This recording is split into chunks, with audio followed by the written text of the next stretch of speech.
Saya mengenal banyak orang, mulai dari keluarga, satu kampung, beda suku, beda agama, anak kecil, remaja, orang dewasa, pejabat, orang biasa.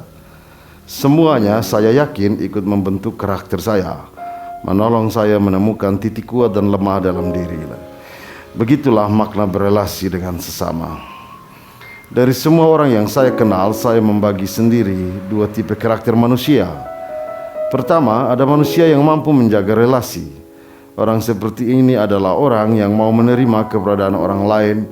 Dia tahu kapan tampil dan kapan memberi kesempatan kepada orang lain.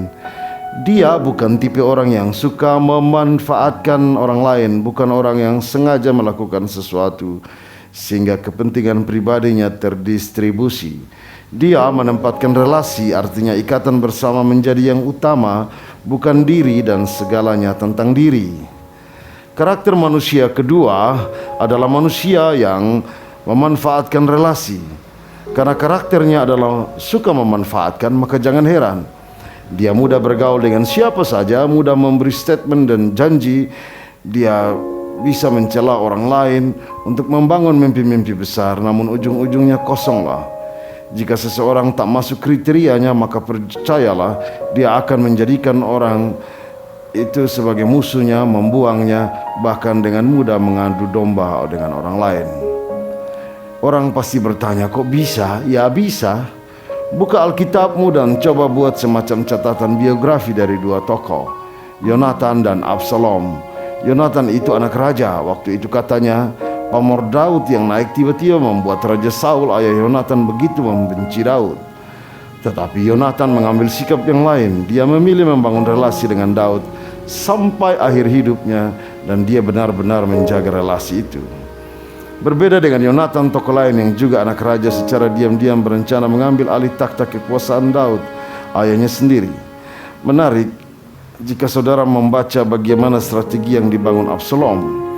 Dia mengambil hati rakyat dengan cara setiap hari dia ada di gerbang kota menuju istana. Bayangkan dia menggunakan metode mencium. Ini satu cara sentuhan yang membuat orang merasa diperhatikan, terikat, menjadi saudara. Dua manusia hidup dalam lingkungan istana, namun mengembangkan karakternya masing-masing. Keduanya menjadi semacam miniatur dari cara manusia membangun karakternya. Dan dari banyak hal tentang manusia, kita harus belajar untuk mempertanyakan karakter kita. Paling kurang dengan mempertanyakan karakter kita, ada kemungkinan untuk kita mengubah karakter yang merugikan orang lain. Kaum psikolog menyebut karakter jahat itu dengan istilah faktor D. Katanya seseorang punya satu keberanian kelam atau sering menampilkan satu saja kecenderungan jahat dalam dirinya, maka ia berkemungkinan besar mengembangkan sifat jahat lain. Faktor D menjadi semacam pemicu yang mentransfusi sikap jahat yang lain. Supaya manusia bisa mengubah karakter jahatnya, kaum psikolog mengusulkan untuk menyadari 3 kecenderungan paling jahat dari sifat manusia, yakni psikopati, kurangnya empati dan pengenalan diri, atau biasa disebut impulsivitas, narsisme, yaitu mencintai diri berlebihan, superioritas dan mencari perhatian ekstrim, serta Machiavellianisme, yaitu sikap dan keyakinan manipulatif, tidak berperasaan yang berujung menghalalkan segala cara.